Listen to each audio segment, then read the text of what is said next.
Elena colapsó ante 500 personas, pero cuando el millonario Ignacio Velázquez corrió a socorrerla, descubrió que el verdadero horror no estaba en el escenario, sino bajo su ropa.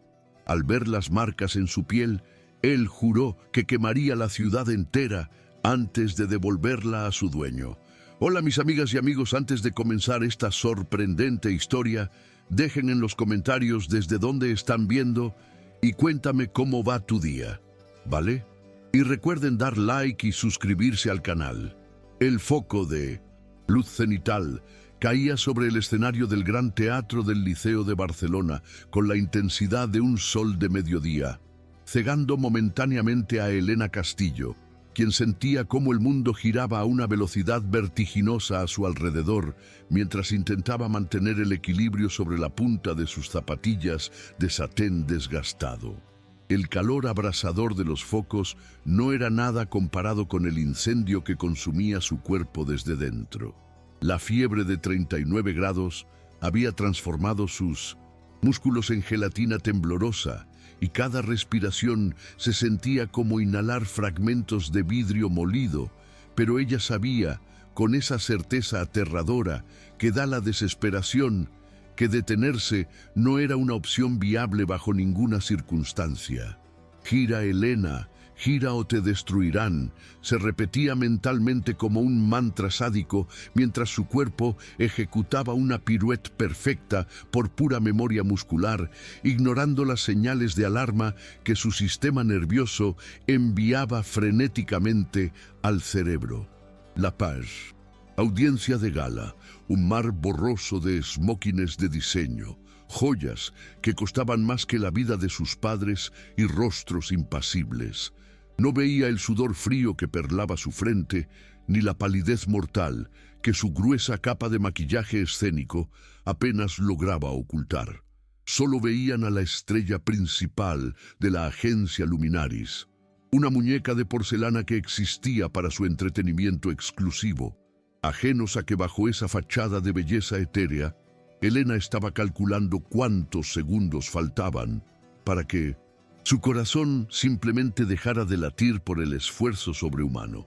Sentado en la mesa principal, con una copa de champán que no tenía intención de beber y una expresión de aburrimiento crónico que intimidaba a sus socios comerciales, Ignacio Velázquez observaba el espectáculo con una mezcla de cinismo y una agudeza visual que lo había convertido en el CEO más temido del sector tecnológico en toda Europa.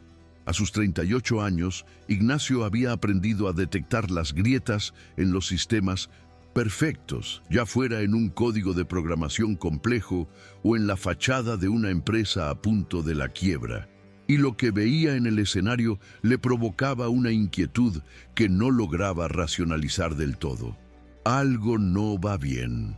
«Fíjate en su pierna de apoyo», murmuró para sí mismo, ignorando el comentario adulador de un banquero a su lado, mientras sus ojos oscuros, acostumbrados a diseccionar la realidad, notaban el microtemblor en el tobillo de la bailarina y la rigidez antinatural de su sonrisa, que no llegaba a unos ojos vidriosos y perdidos en la nada.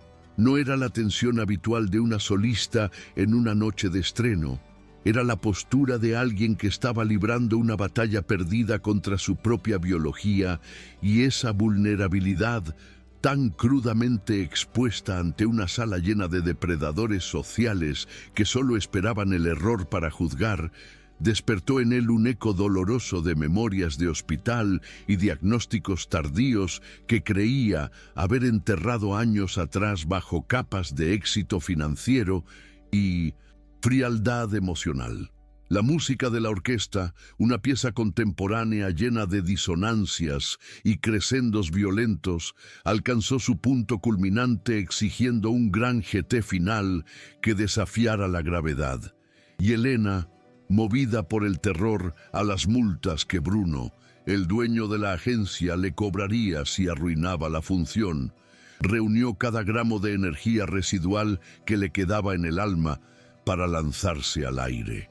Fue un instante suspendido en el tiempo, una fracción de segundo, donde pareció volar, hermosa y trágica, antes de que la realidad de su estado físico reclamara su deuda y su cuerpo colapsara en pleno vuelo, cayendo no con la gracia de un cisne, sino con el peso muerto de un objeto inanimado.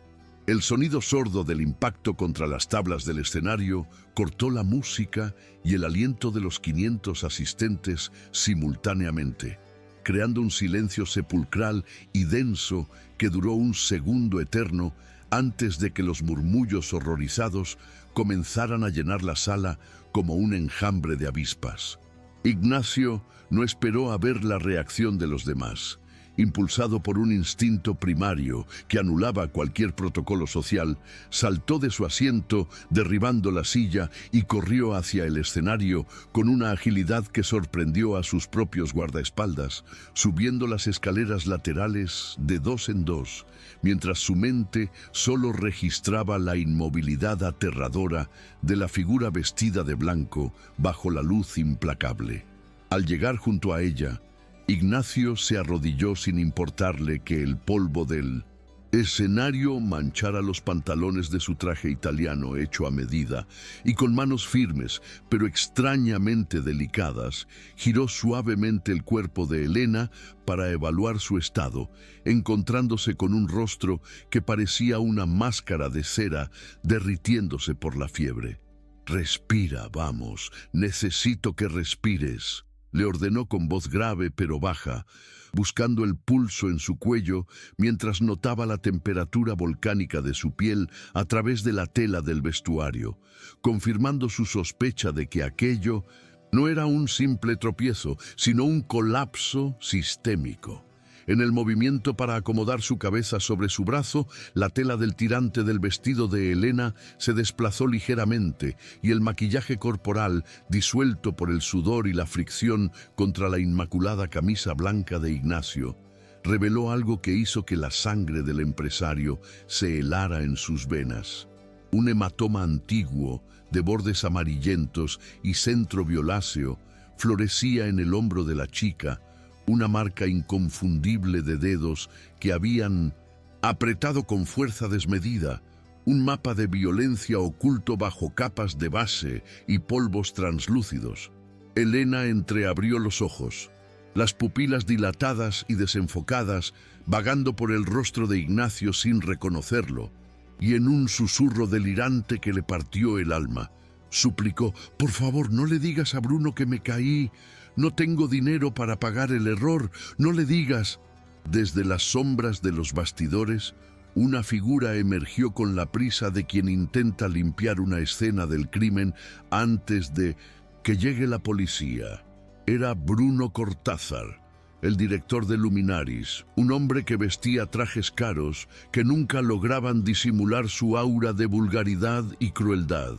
«Señor Velázquez, qué vergüenza, discúlpenos. Esta chica es una inepta, siempre buscando atención», dijo Bruno con una sonrisa oleosa, extendiendo las manos para tomar a Elena y sacarla de allí.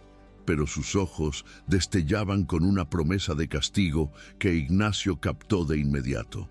Ignacio, sintiendo el peso ligero de Elena en sus brazos y viendo el terror instintivo que cruzó el rostro de la joven al escuchar la voz de su jefe, sintió una oleada de furia protectora que no había experimentado en décadas. Se puso de pie cargando a Elena como si no pesara nada, su estatura de 1,90 m dominando completamente a la gente, y con una voz que resonó con la autoridad de quien está acostumbrado a comprar y vender imperios, sentenció: «Si la tocas, te aseguro que Luminaris dejará de existir antes de que amanezca. Ella se viene conmigo, y si veo a alguien de tu equipo acercarse a mi coche, llamaré a la Guardia Civil y les mostraré exactamente lo que ocultáis bajo el maquillaje».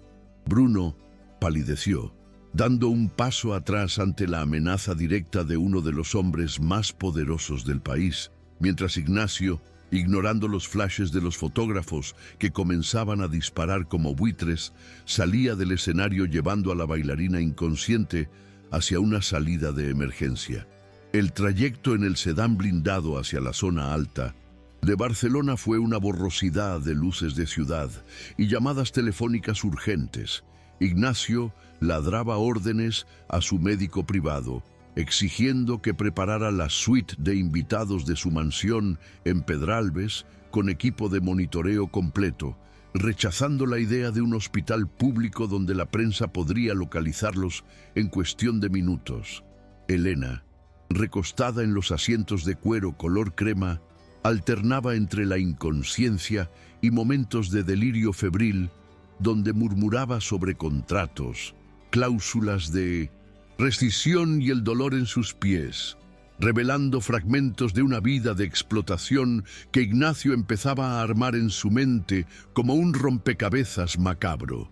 Él la observaba, notando ahora con la luz tenue del habitáculo las cicatrices casi imperceptibles en sus brazos, la delgadez extrema que la industria vendía como estética pero que gritaba desnutrición, y sentía una mezcla de culpa por haber sido parte de ese público que aplaudía la perfección y una determinación férrea de no permitir que esa chica volviera a ese infierno. ¿En qué clase de monstruos nos hemos convertido?, se preguntó en voz alta, limpiando con un pañuelo de seda el sudor de la frente de Elena, mientras el coche subía por las avenidas arboladas, alejándose del ruido del centro y adentrándose en el silencio privilegiado y seguro de su fortaleza personal. La mansión de Ignacio era un testamento al minimalismo arquitectónico y a la soledad elegida, una estructura de hormigón, vidrio y madera que colgaba sobre la ciudad con vistas al Mediterráneo. Pero esa noche, la frialdad estética del lugar se vio invadida por la urgencia humana. El equipo médico, liderado por la doctora Arriaga, una mujer de confianza absoluta de Ignacio, ya esperaba en la entrada y trasladaron a Elena a una habitación que rápidamente se transformó en una unidad de cuidados intensivos improvisada, con monitores pitando rítmicamente y bolsas de suero colgadas como extraños frutos artificiales. Ignacio se quedó en la puerta, observando cómo cortaban el delicado vestuario de la función para poder examinarla, y tuvo que apartar la mirada cuando la doctora descubrió la espalda de la bailarina.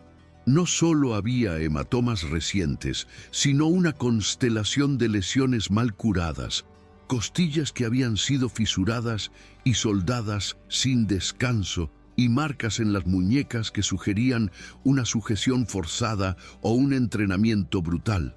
Deshidratación severa, neumonía en etapa inicial, anemia ferropénica y múltiples traumatismos de tejidos blandos.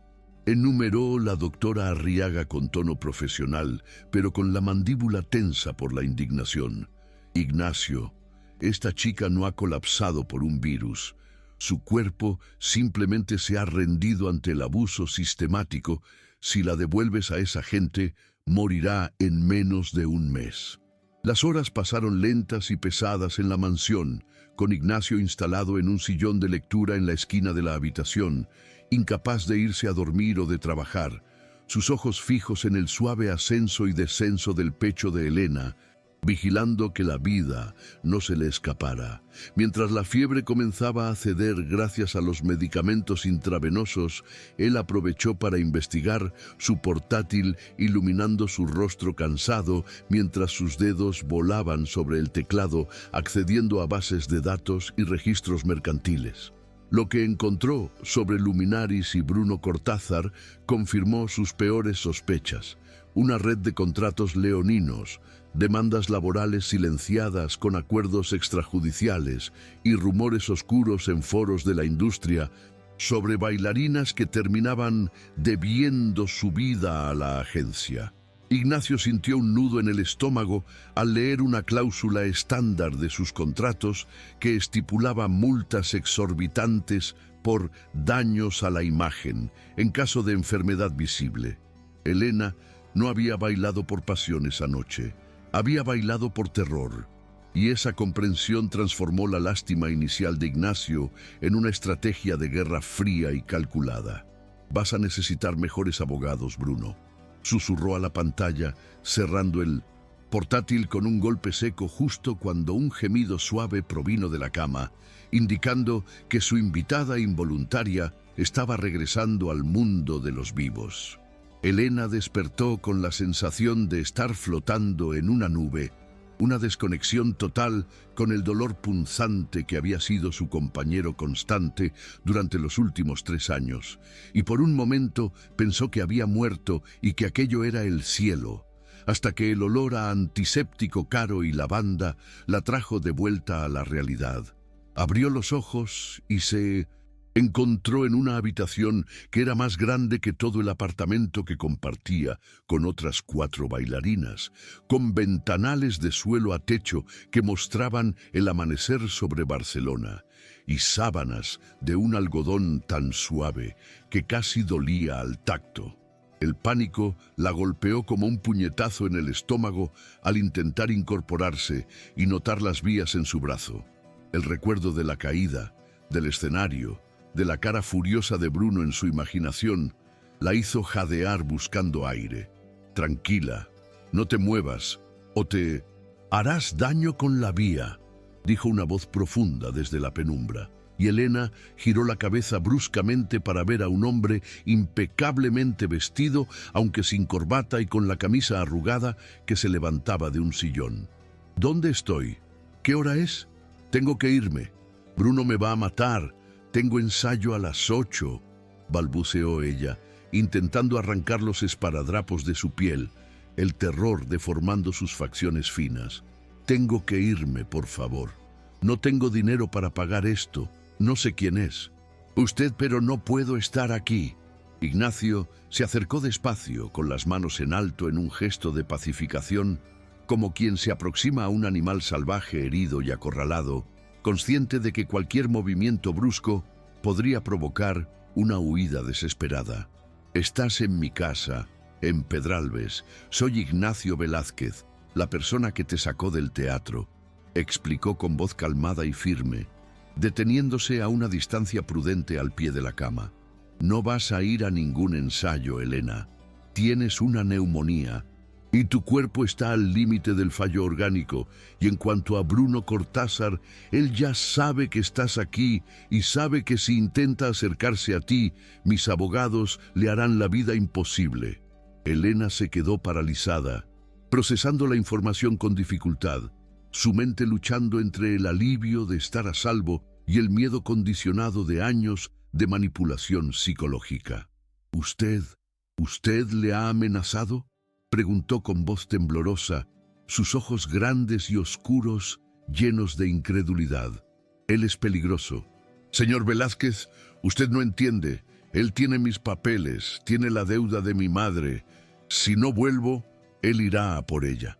La mención de la madre añadió una nueva capa de complejidad al problema, y Ignacio comprendió que no bastaba con curar su cuerpo. Tendría que desmantelar la jaula de miedo en la que vivía. «Nadie va a ir a por tu madre. Me encargaré de poner seguridad también en su casa si es necesario, pero necesito que entiendas algo muy claramente», dijo Ignacio, sentándose en el borde de la cama y obligándola a mirarlo a los ojos, rompiendo esa barrera de frialdad que solía usar como armadura. «Tengo informes médicos que documentan lesiones que no son accidentales, Elena. Tengo fotos de los hematomas que intentaste ocultar con maquillaje. Lo que te están haciendo no es disciplina artística, es un delito. Y tú no eres una empleada, eres una víctima de trata laboral». Las palabras cayeron pesadas en la habitación, nombrando la realidad que Elena había intentado negar durante tanto tiempo para poder seguir adelante. Las lágrimas comenzaron a rodar por sus mejillas, no de tristeza, sino de la pura impotencia de verse expuesta, de que alguien hubiera visto su vergüenza y sus heridas. «No soy una víctima», susurró ella con un resto de orgullo herido, desviando la mirada hacia la ventana. «Soy una bailarina. Solo necesito descansar un poco y volveré. Tengo que pagar la deuda». Ignacio suspiró, reconociendo la negación, y se puso de pie, caminando hacia la Ventana para ocultar la emoción que le provocaba ver tanta autodestrucción. Descansarás, sí, pero no volverás allí. Vas a quedarte aquí hasta que te recuperes, quieras o no. Considéralo un secuestro benevolente si te hace sentir mejor, pero de esta casa no sales hasta que mis médicos lo autoricen.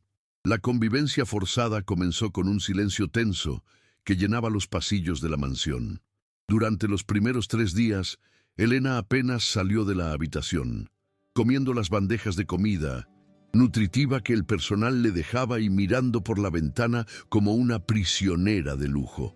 Ignacio, por su parte, intentaba mantener su rutina de SEO, dirigiendo fusiones millonarias desde su despacho acristalado, pero se encontraba distraído, revisando las cámaras de seguridad internas para asegurarse de que ella seguía allí, de que no había intentado saltar el muro o escapar.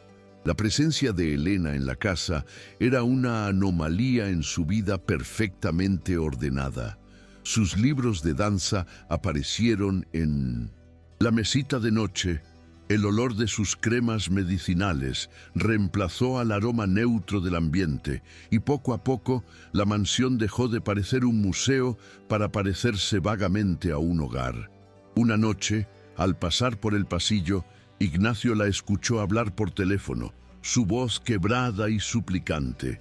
«Mamá, estoy bien, es un trabajo extra». «Sí, me pagan bien, no te preocupes por la letra del piso». «No, no le digas a nadie dónde estoy».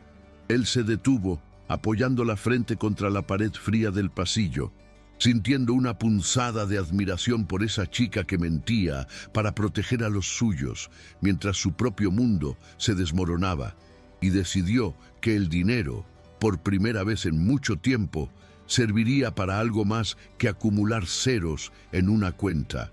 Serviría para comprar libertad. Al 5.º día, Elena se aventuró a salir de la habitación, caminando con pasos vacilantes y apoyándose en las paredes, explorando la geografía de su jaula dorada hasta llegar a la biblioteca, donde Ignacio estaba revisando unos contratos con una copa de vino en la mano. Llevaba un pijama de seda que le quedaba grande, prestado por el ama de llaves, y el pelo recogido en un moño desordenado que dejaba ver la línea elegante de su cuello, ahora libre de maquillaje y mostrando la piel pálida y limpia. «Me aburro», dijo ella simplemente desde la puerta, rompiendo el silencio sepulcral de la estancia y haciendo que Ignacio levantara la vista, sorprendido por la intrusión. «¿Perdón?», respondió él, dejando los papeles sobre la mesa de caoba. «Me aburro», repitió ella, entrando con un poco más de confianza y dejándose caer en un sofá de cuero frente a él, cruzando las piernas en posición de loto con una flexibilidad casual que le recordó que, a pesar de todo, ella era una atleta de élite. «He leído todos los libros de la habitación, he visto el techo durante 100 horas y si me traen otra sopa de verduras voy a gritar. Si me va a tener prisionera, al menos déjeme hacer algo útil». Ignacio la miró, analizando el brillo de desafío que había vuelto a sus ojos, una señal inequívoca de que su espíritu estaba sanando más rápido que su cuerpo. «No te tengo prisionera para que trabajes para mí, Elena. Te tengo aquí para que no te maten», replicó Ignacio con seriedad, aunque una leve sonrisa tiró de la comisura de sus labios ante la audacia de la joven. «Pero si el aburrimiento es tu mayor problema actual, creo que podemos solucionarlo. Tengo un piano en el salón principal que nadie toca desde hace 10 años y una colección de vinilos que necesita ser catalogada si eres tan obsesiva con el orden como parece». Elena lo miró con escepticismo, evaluando si se estaba burlando de ella, pero al ver la sinceridad en sus ojos oscuros, asintió lentamente. «Bien, catalogaré los vinilos, pero con una condición», dijo ella, levantando un dedo delgado y marcado por callosidades. «Quiero hablar con sus abogados. Quiero saber qué están haciendo exactamente contra Bruno. No voy a quedarme sentada mientras otros...» Pelean mis guerras. Ignacio asintió, reconociendo el valor en su petición y respetándola por ello. Trato hecho. Mañana vendrán a primera hora. Pero ahora deberías volver a la cama. Estás temblando. Elena se miró las manos, que efectivamente tenían un ligero temblor, y suspiró frustrada por su propia debilidad. «Odio esto», murmuró, poniéndose de pie con dificultad. «Odio ser débil».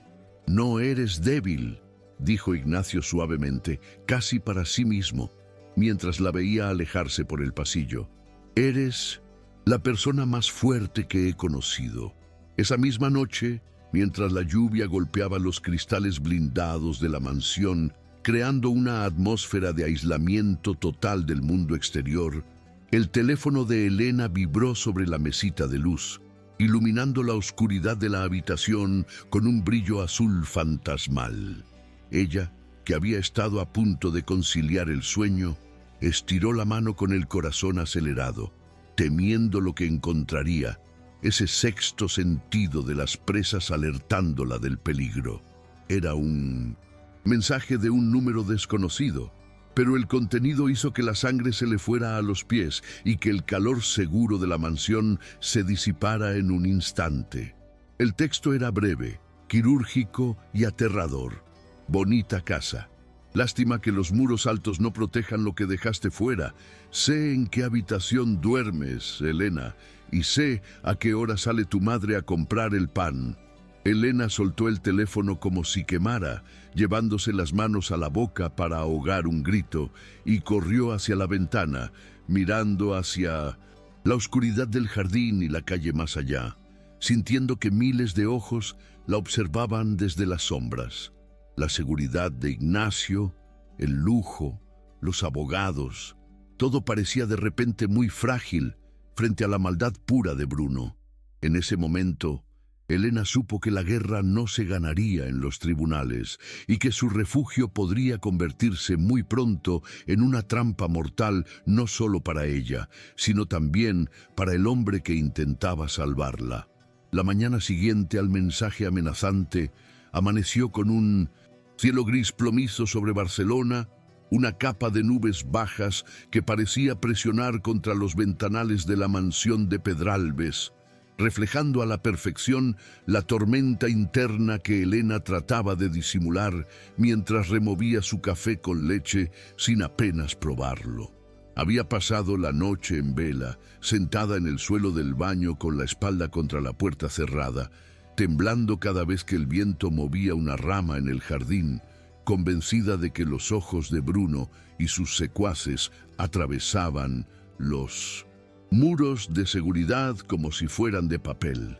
Sin embargo, frente a Ignacio, que leía las noticias financieras en su tablet al otro lado de la mesa de desayuno, ella se obligó a componer una máscara de serenidad frágil.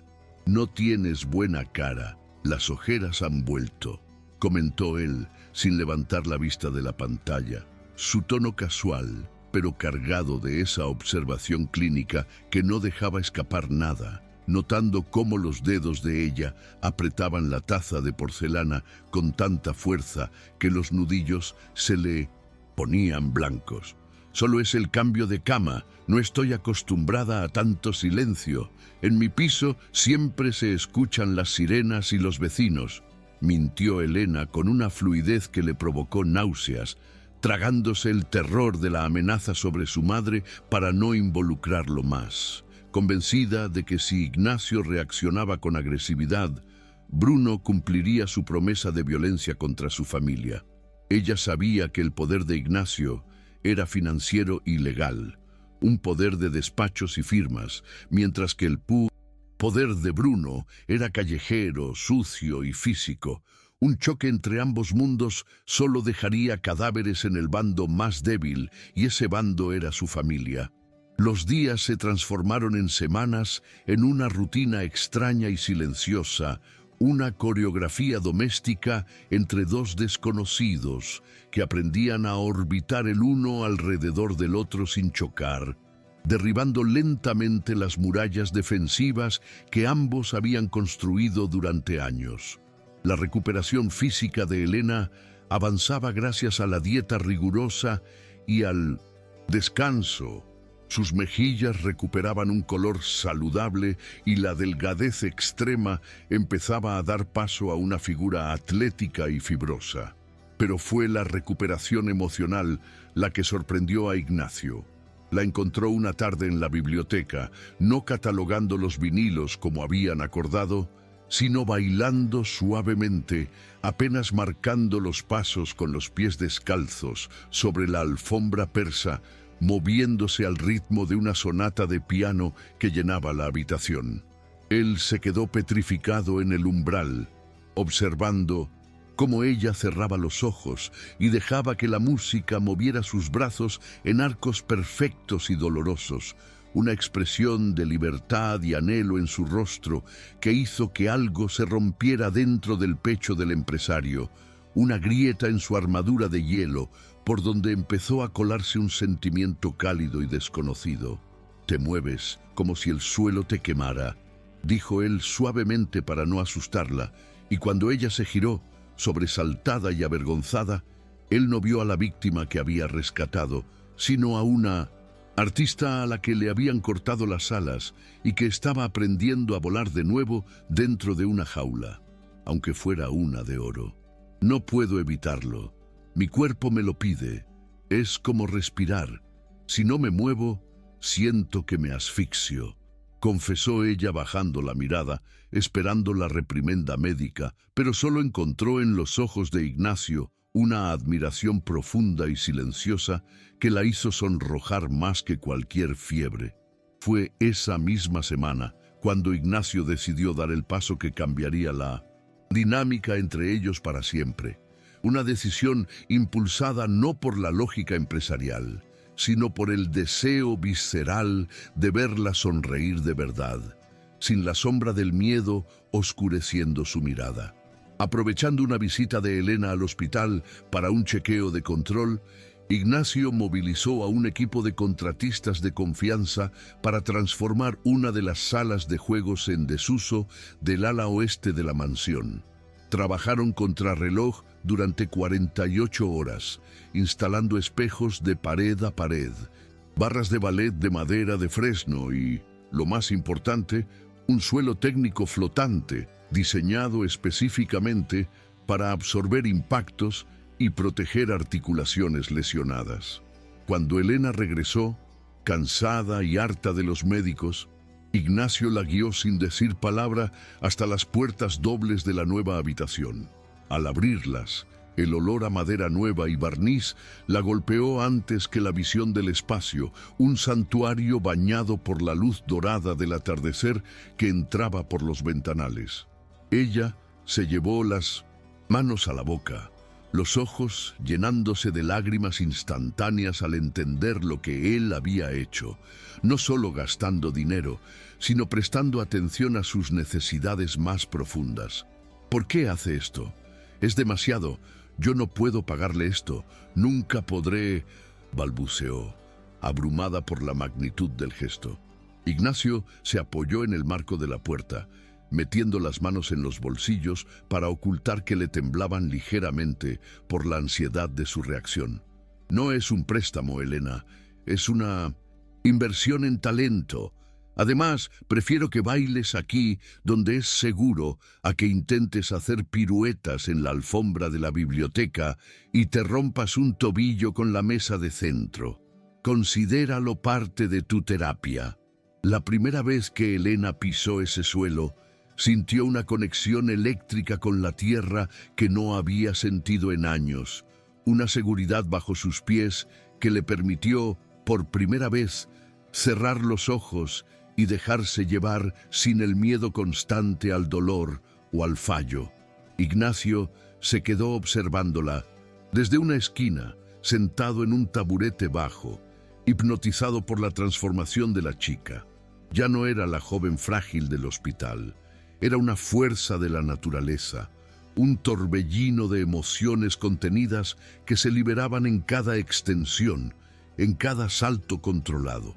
Mientras la veía, Ignacio se dio cuenta con una claridad aterradora de que su vida anterior, Esa existencia estéril de reuniones de junta, campos de golf y soledad elegida ya no le servía. Se había enamorado de la resiliencia de ella, de su capacidad para crear belleza a partir del sufrimiento, y esa comprensión lo llenó de pánico. ¿Cómo se protege algo tan frágil en un mundo tan brutal?, se preguntó mentalmente, sintiendo el peso de su propia impotencia a pesar de sus millones. Cuando ella terminó, sudorosa y jadeante pero radiante, se sentó en el suelo frente a él y le sonrió, una sonrisa genuina que le llegó a los ojos. «Gracias», susurró ella, y en esa palabra había más intimidad que en cualquier contacto físico que hubieran tenido. Nadie había hecho algo así por mí, nunca. En la agencia solo nos daban zapatillas usadas y suelos de hormigón pintado. Ignacio sintió una punzada de ira hacia Bruno, pero la tragó para no arruinar el momento. «Te mereces el mejor escenario del mundo, Elena, y voy a asegurarme de que lo tengas lejos de ellos». Sin embargo, la burbuja de paz que habían construido en la mansión era tan frágil como hermosa, y el mundo exterior, con su crueldad y su hambre de escándalo, no tardó en pincharla con la violencia de un alfiler. Sucedió una mañana de martes, mientras desayunaban. El teléfono de Ignacio comenzó a vibrar incesantemente sobre la mesa, una llamada tras otra de su departamento de relaciones públicas, seguidas de notificaciones de noticias que iluminaban la pantalla. Antes de que él pudiera ocultarlo, Elena vio el titular en una alerta de noticias de farándula: «La cenicienta del escándalo, de bailarina fracasada a amante de lujo del CEO de Tech Corp». Sangre se le heló en las venas mientras leía el subtítulo cruel que la describía como una oportunista que había fingido un desmayo para cazar a un millonario, citando fuentes anónimas que claramente provenían del entorno de Luminaris. Las fotos que acompañaban el artículo eran manipuladas o sacadas de contexto, mostrándola en fiestas de la agencia donde parecía ebria cuando en realidad estaba exhausta, construyendo una narrativa de vicio y ambición. «No leas eso», ordenó Ignacio, arrebatándole la tablet con brusquedad, su rostro contorsionado por la furia. «Son buitres, Elena. Solo quieren vender periódicos. Mis abogados van a demandar a cada medio que replique estas mentiras». Pero el daño estaba hecho. Elena se levantó de la silla, sintiendo que las paredes se le caían encima, la vergüenza quemándole la piel. «Todos van a creerlo. Mi familia va a ver esto, mis amigos. Me han convertido en una prostituta a los ojos del mundo», sollozó, corriendo hacia su habitación antes de que él pudiera detenerla. La situación empeoró drásticamente esa misma tarde cuando los socios de la junta directiva de la empresa de Ignacio convocaron una reunión de emergencia por videoconferencia exigiendo explicaciones sobre el comportamiento errático de su CEO y cómo su vida personal estaba afectando la imagen corporativa en medio de una fusión delicada con un grupo asiático. Elena, bajando las escaleras para buscar agua, escuchó la voz elevada de Ignacio desde su despacho, la puerta entreabierta dejando escapar la discusión. «No me importa lo que piensen los inversores de Singapur. Esa chica es una víctima de una red criminal y la estoy protegiendo. Si la empresa no puede sostenerse por sus propios méritos sin depender de con quién me acuesto o a quién ayudo, entonces que se hunda», gritaba Ignacio, golpeando la mesa con el puño, defendiéndola con una pasión que nunca había mostrado por ningún negocio. Elena se quedó paralizada en el pasillo, con el corazón encogido, comprendiendo por primera vez el precio real que él estaba pagando por su presencia allí. Ella no era solo una invitada, era un cáncer para su reputación, una mancha que se extendía y amenazaba con destruir el imperio que él había tardado toda una vida en construir. «Soy una carga», pensó con amargura, las palabras de Bruno resonando en su mente. «Nadie te va a querer por ti misma, solo eres un problema». La culpa, pesada y fría, se instaló en su estómago, desplazando cualquier sensación de seguridad que hubiera ganado en las últimas semanas. El golpe de gracia llegó al anochecer, cuando el teléfono personal de Elena, que había mantenido encendido solo por si su madre llamaba, recibió una serie de imágenes que hicieron que el mundo se detuviera. Eran fotos tomadas ese mismo día. Su madre saliendo del supermercado, su hermana pequeña esperando el autobús escolar y una foto final de la puerta de su casa familiar con una nota clavada con un cuchillo que decía tic-tac. Debajo de las imágenes, un mensaje de voz de Igor, el socio de Bruno, con su voz suave y terrorífica. Vemos que te lo pasas bien en el castillo, princesa, pero mientras tú juegas a las casitas con tu Salvador, tu familia está aquí, solita y desprotegida. Tienes 24 horas para volver a la agencia y firmar la renovación del contrato, o empezaremos a cobrar la deuda con otros métodos. Y si le dices algo a tu novio rico, la primera visita será a la escuela de tu hermana. Tú eliges tu libertad o la vida de ellas. Elena dejó caer el teléfono sobre la cama, sintiendo cómo el aire abandonaba sus pulmones. No había salida.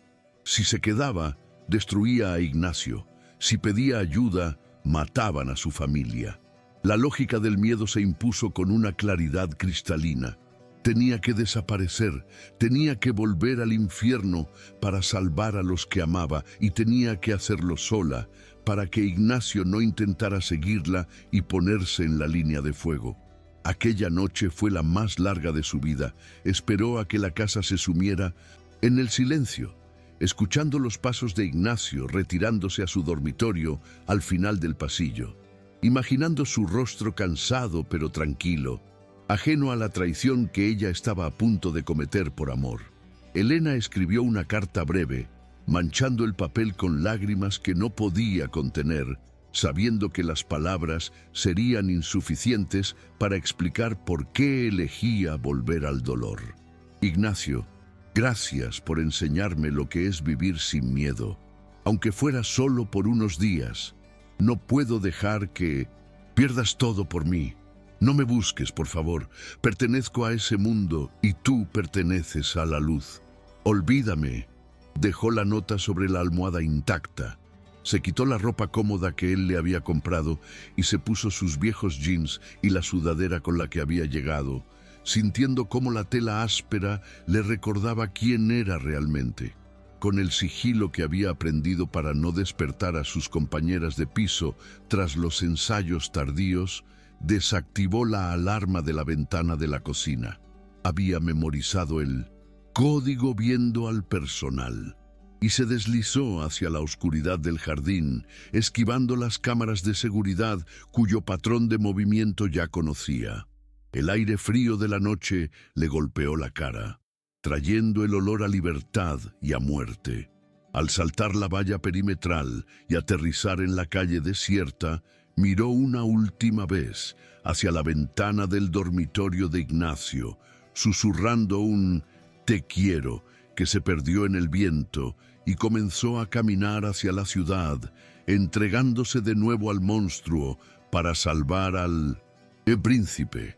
A la mañana siguiente, el sol entró radiante en la mansión, una burla cruel a la desolación que estaba a punto de descubrirse. Ignacio se despertó con una sensación de inquietud en el pecho, ese instinto que le había salvado en los negocios, alertándole de que algo vital faltaba en la ecuación de su día. Se vistió apresuradamente y fue directo a la habitación de Elena, esperando encontrarla durmiendo o quizás ya en el estudio de baile, pero al abrir la puerta, el silencio le recibió como un golpe físico. La cama estaba hecha, impoluta, fría al tacto. Sobre la mesita de noche no estaba el teléfono de ella, ni sus libros. Solo quedaba la nota doblada y junto a ella la pulsera de identificación del hospital que se había cortado y un pequeño colgante de plata que él le había regalado días atrás, dejado allí como una devolución, como un pago. Al leer la carta, Ignacio sintió que el suelo se abría bajo sus pies. La rabia, el miedo y la desesperación se mezclaron en un grito ahogado. No era un abandono, era un sacrificio. Él era lo suficientemente inteligente para leer entre líneas, para entender que ella no se había ido porque quisiera, sino porque la habían obligado. «¡Maldita sea!», gritó, arrugando la nota en su puño y saliendo al pasillo corriendo, gritando el nombre de su jefe de seguridad. «Prepara el coche y llama al comisario. Se la han llevado, aunque haya salido por su propio pie. Se la han llevado». Mientras corría hacia el garaje, Ignacio supo que las reglas del juego habían cambiado. Ya no se trataba de abogados ni de prensa. Iba a recuperar a Elena, y si tenía que quemar la ciudad y su propia reputación para hacerlo, lo haría sin dudar un segundo. Elena llegó a la sede de Luminaris al mediodía, arrastrando los pies y el alma, sintiéndose pequeña frente al edificio antiguo en el barrio gótico que albergaba la agencia. El portero la miró con lástima, pero le abrió la puerta sin decir palabra. Subió las escaleras de mármol desgastado, cada peldaño pesando como una tonelada, hasta llegar al despacho de Bruno. Él la estaba esperando, sentado detrás de su escritorio con esa sonrisa de satisfacción reptiliana, flanqueado por Igor. «¿Ves, preciosa? Al final, todos los pájaros vuelven a la jaula cuando se dan cuenta de que no saben volar solos», dijo Bruno, levantándose para recibirla, no con un abrazo, sino agarrándola fuertemente del brazo, sus dedos clavándose justo donde el hematoma anterior apenas había sanado. «Has sido muy traviesa, Elena. Nos has costado mucho dinero y mucha mala prensa. Vas a tener que trabajar muy duro para compensarnos.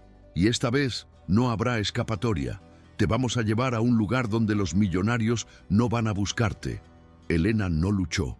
Dejó que la arrastraran hacia el interior del edificio, hacia los estudios insonorizados del sótano, cerrando los ojos y concentrándose en la imagen de Ignacio sonriendo en el jardín, aferrándose a ese recuerdo como única ancla para no perder la cordura, mientras el sonido de la cerradura al echarse marcaba el inicio de su verdadera pesadilla. El despacho de Ignacio se había transformado en un centro de operaciones tácticas. Mapas de la ciudad desplegados sobre la mesa de caoba, monitores mostrando rastreos de señales telefónicas y 3 abogados discutiendo con un inspector de policía que parecía superado por la situación. «No podemos entrar sin una orden judicial, señor Velázquez. Ella es mayor de edad y técnicamente se fue por voluntad propia», repetía el inspector, secándose el sudor con un pañuelo. Ignacio, con las mangas de la camisa remangadas y los ojos inyectados en sangre por la falta de sueño y la furia, se inclinó sobre el policía, invadiendo su espacio personal con una intensidad peligrosa. «No se fue por voluntad propia, fue coaccionada. Tengo pruebas de extorsión, tengo el historial médico. Si usted no entra en ese edificio ahora mismo, entraré yo con mi equipo de seguridad privada y le aseguro que las consecuencias legales de eso serán mucho peores para su carrera que firmar una maldita orden de registro». En ese momento, uno de los expertos en ciberseguridad que Ignacio había contratado levantó la mano desde su ordenador. «Señor, hemos interceptado una señal. El teléfono de Elena se encendió por 3 segundos hace 10 minutos. Triangulación confirmada. Está en el edificio de la calle Aviñó, sede de Luminaris. Pero hay algo más. Hay transferencias recientes de la cuenta de Bruno a una empresa de transporte marítimo. Creo que planean sacarla del país esta noche». Ignacio sintió un frío mortal recorrerle la espalda. «Se acabó el tiempo», dijo, cogiendo las llaves de su coche y una chaqueta. «Inspector, o viene conmigo o se queda aquí redactando informes, pero yo me voy a buscarla». Mientras tanto, en el sótano de la agencia, la realidad era peor de lo que Ignacio podía imaginar. Elena estaba encerrada en un estudio de ensayo sin ventanas, sentada en una silla en el centro de la Habitación vacía, bajo una luz fluorescente que parpadeaba. Igor caminaba a su alrededor, explicándole con voz monótona las nuevas condiciones de su contrato. Giras en barcos privados, fiestas exclusivas en alta mar, pasaportes retenidos. Ya no eres una bailarina de teatro, Elena, ahora eres entretenimiento de lujo. Y si te portas bien, quizás dejemos que tu madre siga recibiendo su pensión. Elena miraba un punto fijo en la pared, disociándose de la realidad, su mente refugiada en el estudio de danza improvisado de la mansión. Sabía que había cometido un error al volver, que su sacrificio no había servido para proteger a nadie, solo para entregarse a sí misma. Pero entonces recordó algo que Ignacio le había dicho una noche. La fuerza no es no tener miedo, es actuar a pesar de él. Miró sus zapatillas, luego miró a Igor, que estaba de espaldas a ella sirviéndose una copa. Si iban a venderla, si iban a matarla, no sería de rodillas. Se puso de pie lentamente, estirando los músculos doloridos. ¿Qué haces?, preguntó Igor girándose. Caliento, respondió ella con voz muerta pero firme. Si voy a trabajar, necesito calentar. Igor rió, subestimándola, sin saber que cada músculo de su cuerpo se estaba preparando no para bailar, sino para pelear por su vida en el momento en que se abriera esa puerta. El Mercedes blindado de Ignacio devoraba el asfalto mojado de la Vía Layetana con una ferocidad que desafiaba cualquier norma de tráfico, abriéndose paso entre el denso tráfico nocturno de Barcelona como un proyectil negro dirigido hacia el corazón del barrio gótico. Dentro del habitáculo, el silencio era denso y eléctrico, roto solo por la voz metálica del jefe de seguridad que coordinaba la operación por radio con una precisión militar, pero Ignacio apenas escuchaba los detalles técnicos. Su mente estaba proyectada hacia adelante, visualizando cada segundo que pasaba como un grano de arena en un reloj que marcaba la vida de Elena. No esperen a la policía. Para asegurar el perímetro, si llegamos antes, entramos, ordenó Ignacio con una frialdad que sorprendió a sus propios hombres, apretando el volante hasta que los nudillos se le pusieron blancos. No era el comportamiento de un CEO racional que calculaba riesgos y beneficios. Era la reacción visceral de un hombre que había encontrado algo verdadero en un mundo de artificio y estaba dispuesto a incendiar su propio legado para protegerlo. Al girar bruscamente hacia la estrecha calle Aviñó, los faros del coche iluminaron la fachada decadente del edificio de la agencia Luminaris, cuyas gárgolas de piedra parecían observar la escena con una mueca burlona. Y antes de que el vehículo se detuviera por completo, Ignacio ya estaba abriendo la puerta, ignorando el protocolo de seguridad, impulsado por una certeza aterradora de que si tardaba un minuto más, la perdería para siempre en los engranajes de esa maquinaria de explotación. La entrada al edificio fue un estallido de caos controlado. Los dos guardaespaldas de Ignacio neutralizaron al portero, sorprendido con una eficiencia profesional, dejándolo inmovilizado en el suelo de mármol antes de que pudiera alcanzar el botón de alarma bajo el mostrador. Ignacio pasó por encima de él sin mirarlo, sus pasos resonando como disparos en el vestíbulo vacío, y se dirigió directamente hacia la puerta de acceso al sótano, guiado por la información de inteligencia y por un instinto primitivo que le decía que ella estaba abajo, en la oscuridad. ¡Elena!, gritó su nombre con una fuerza que desgarró su garganta, esperando una respuesta, un grito, cualquier señal de vida, pero solo el eco de su propia voz le devolvió el saludo desde las escaleras húmedas que descendían hacia las entrañas del edificio. El olor a humedad, a sudor rancio y a miedo impregnaba las paredes descascarilladas, un contraste nauseabundo con el aroma a lavanda y limpieza de su mansión. Y cada escalón que bajaba aumentaba su furia, una ira fría y líquida que había reemplazado al miedo. Detrás de él, Escuchó las sirenas de la policía acercándose, pero sabía que la burocracia llegaría tarde. La justicia real, la que importaba, se decidiría en los próximos segundos en ese sótano, y él no iba a dejar que un juez decidiera el destino de la mujer que amaba. En el interior del estudio insonorizado, el tiempo parecía haberse diluido en una masa espesa y pegajosa. Al escuchar el tumulto en la planta superior, la máscara de arrogancia de Igor se fracturó instantáneamente, revelando al cobarde que se escondía debajo. Sus ojos se movieron frenéticamente hacia la puerta y luego hacia Elena, que seguía de pie en el centro de la sala, respirando con una cadencia rítmica, preparándose.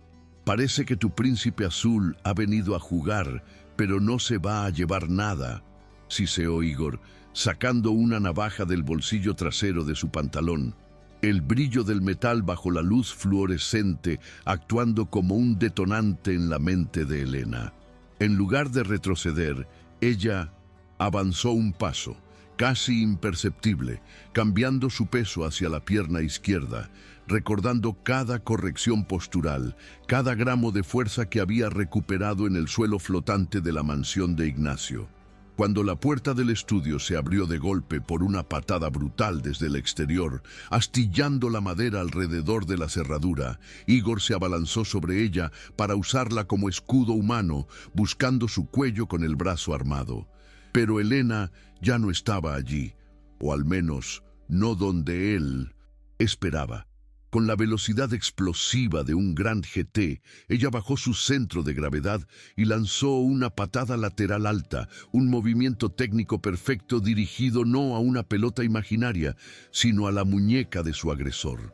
El impacto fue seco y preciso, haciendo que la navaja volara por el aire y que Igor gritara de dolor y sorpresa, retrocediendo tambaleante. Ignacio irrumpió en la habitación en ese instante, una figura imponente recortada contra la luz del pasillo, y la escena que encontró se grabó en su retina para siempre. No vio a una damisela en apuros, encogida en un rincón, sino a una guerrera en posición de combate, con la respiración agitada y la mirada fiera. Sin embargo, al ver a Igor intentar recuperar el arma del suelo, la visión roja de la furia tomó el control de Ignacio. Se lanzó sobre el hombre con una violencia que no sabía que poseía, placándolo contra los espejos de la pared que estallaron en una lluvia de cristales y ambos cayeron al suelo en una maraña de golpes y forcejeos. «¡No la vuelvas a tocar!», rugió Ignacio, descargando años de represión emocional en cada golpe, mientras Elena gritaba su nombre, intentando separarlos antes de que ocurriera una tragedia irreversible. Fue la policía, entrando en tropel con las armas desenfundadas, la que finalmente logró separar a los dos hombres, inmovilizando a un Igor ensangrentado y sujetando a un Ignacio que respiraba con dificultad, con la camisa rota y los nudillos magullados, pero que no apartaba la vista de Elena.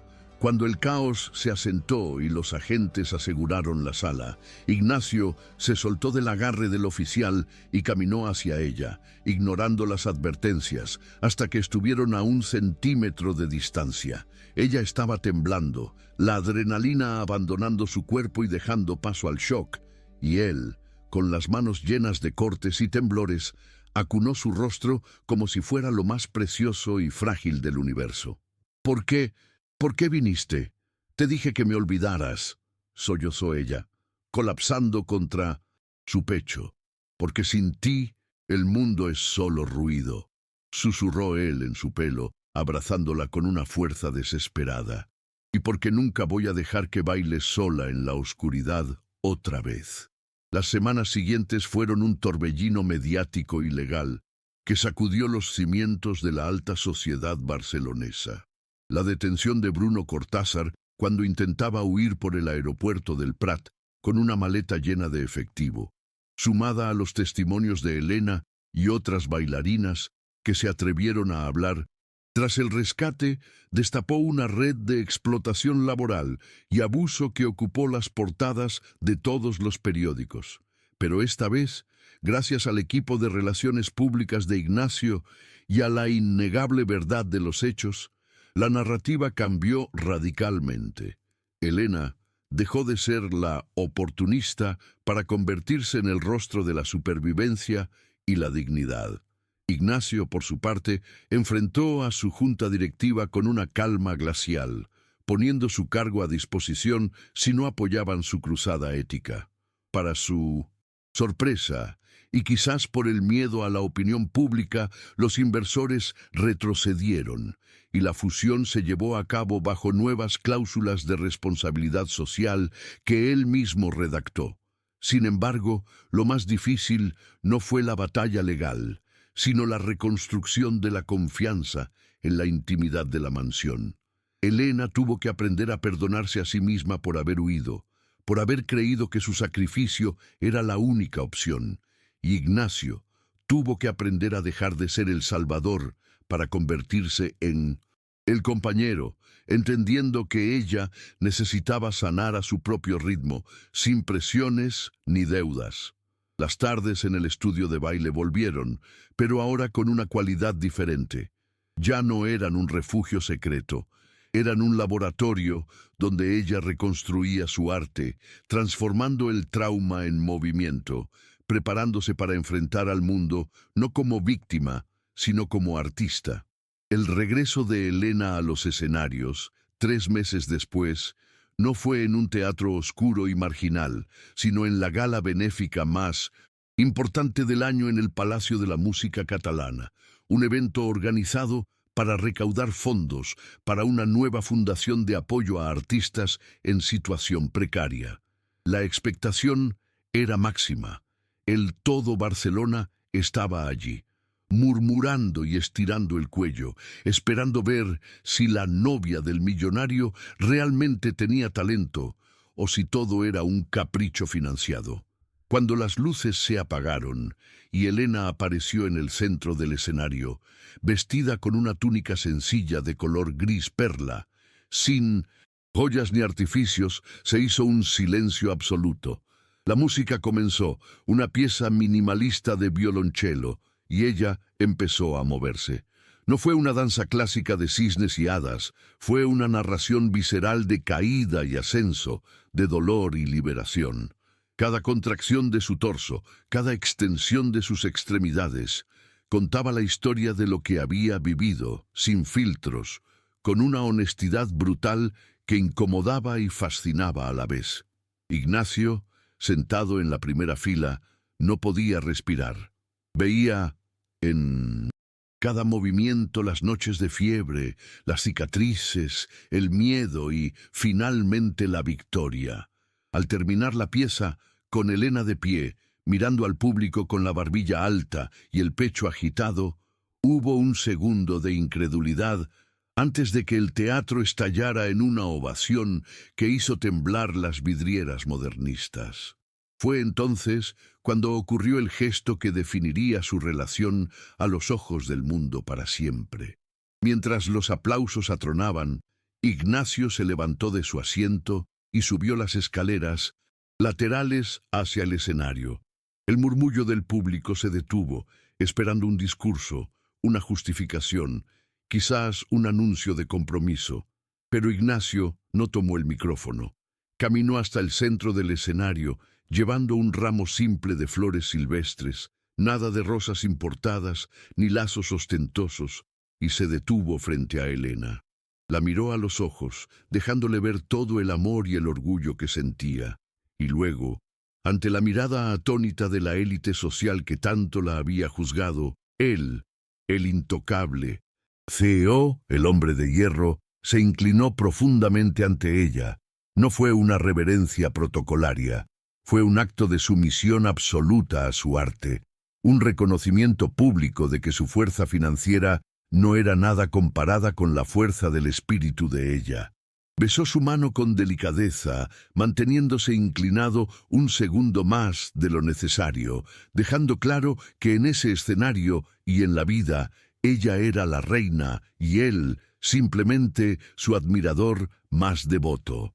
Elena, con lágrimas brillando en sus ojos bajo los focos, apretó su mano y lo levantó, atrayéndolo hacia un abrazo que rompió la cuarta pared y mostró al mundo que el amor verdadero no es posesión, sino admiración mutua. Epílogo. 6 meses habían pasado desde aquella noche, y el verano había llegado a la mansión de Pedralbes, llenando el jardín de luz dorada y olor a jazmín. La casa ya no parecía un mausoleo de diseño. Ahora había partituras esparcidas sobre el piano de cola, zapatillas de ballet secándose al sol en la terraza y una vitalidad que se filtraba por cada rincón.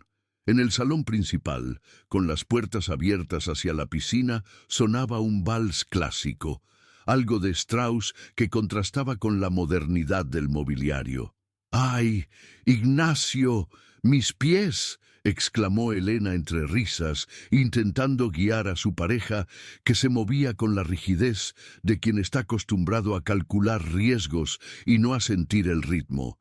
Ignacio miró sus propios pies con el ceño fruncido, concentrado, como si estuviera resolviendo una ecuación diferencial, tan compleja. «Es culpa del suelo, tiene demasiada fricción», protestó él, aunque una sonrisa divertida tiraba de sus labios.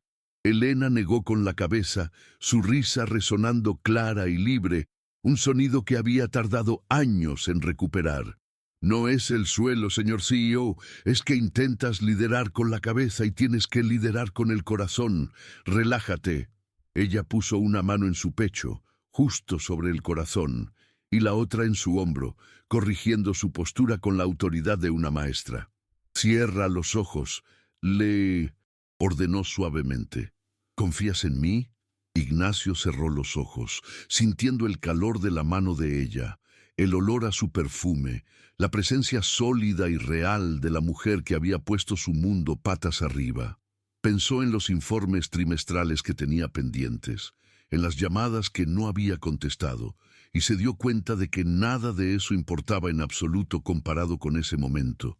Un domingo cualquiera, aprendiendo a ser torpe y feliz.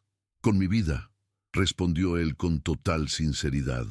«Entonces, déjate llevar. 1, 2, 3, 1, 2, 3. Y allí, en la privacidad de su hogar, lejos de las cámaras, de los juicios y del dolor del pasado, comenzaron a girar lentamente un vals imperfecto y maravilloso, dos supervivientes que habían encontrado el ritmo de su propia historia, girando juntos hacia un futuro que, por fin, les pertenecía completamente.